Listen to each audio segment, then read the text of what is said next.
always a little bit of minor chaos happening, and I kind of like it.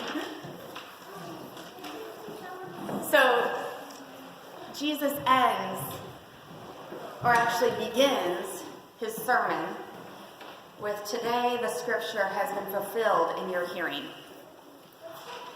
But what exactly do those words that Jesus said from the prophet Isaiah mean? It means that Jesus came to bring good news to the poor. It means he came to proclaim the release of the captives. It means Jesus came to recover the sight of the blind. It means he came to let the oppressed go free. It means that he came to proclaim the Lord's favor. And throughout the Gospels, Jesus fulfills this scripture from Isaiah over and over and over again through both his words and his deeds. And we, as followers of Jesus, are called to help continue to fulfill this scripture by following the example of Jesus, by bringing good news to the poor, by releasing captives, by recovering the sight of the blind, by letting the oppressed go free, by proclaiming the Lord's favor. But this is not easy. In fact, it's downright difficult, because in doing so, we are putting ourselves out of our comfort zones. We are putting our ease at risk by bringing the good news to the poor. It means that we have to interact with people who are of a different social economic class than us, something that people have been trying not to do since basically economic structures were created. We as humans want to hoard onto what we have. And if we interact with people that are poorer than us, we might then have compassion for them. And then we might feel compelled to give and share with what we have. And that might actually lead us to share not just out of our excess, but out of our basic needs and our basic lives. And that leads to scary things like social economic equality. And Jesus was against that, because he never fed 5,000 people or told a rich person to sell everything that they had in order to give it to the poor, right? This is difficult work. And even if we aren't talking about the economically poor, but people who are poor spiritually, well, that's just as, if not more, difficult.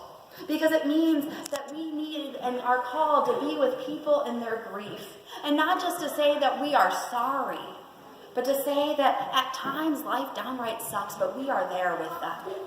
That we will be with them not just on the day of the funeral, but in the days and the weeks and the months and the years afterwards, as they reminisce and love that person that they grieve so much. And also as they learn to cope. Being with someone who is spiritually poor means honoring someone who is facing depression and not telling them to snap out of it, but telling them and allowing them to express their emotions and to walk with them during this time of deep shadows in their lives.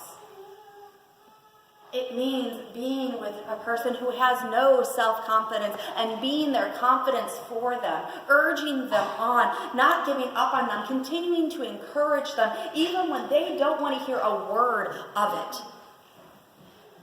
it. It is difficult to bring good news to the poor. And this is just the first line of the prophet Isaiah. It's releasing the captives and letting the oppressed go free. And that means not just fighting for a just and right legal system and prison system in this country and beyond, but it also means releasing people who we hold in captivity and releasing those who hold us captive. It means forgiving those grudges that we hold against people. It means releasing people from stereotypes that we might hold against them. It means allowing people to be who they truly are and not some idealized scum or some idealized perfection that we have made them out to be in our mind.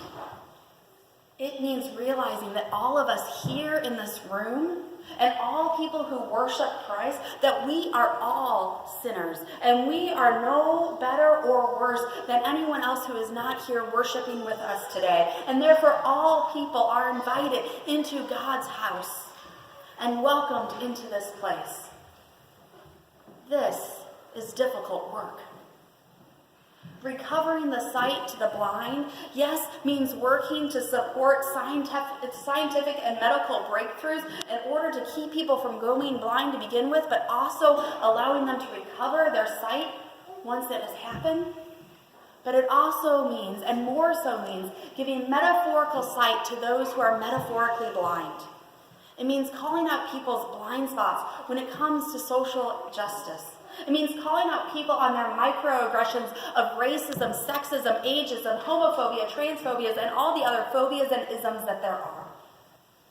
So that they can learn and adjust and realize how often they hurt people unintentionally and how that unintentional hurt causes disorder in this world.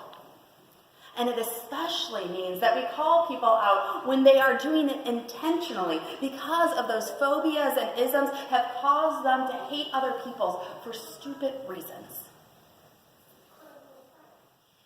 It means also seeing our own blind spots and growing in those areas so that we are able to love all people, to welcome all people, to care for all people, to work with all people. And this is difficult work. Proclaiming the Lord's favor means that we share God's love with all people, regardless of how different they are, or how much we love them, and quite honestly, sometimes how much we don't want to love them. It is difficult work, and probably the most difficult work, to proclaim the Lord's favor to people that we do not want to favor.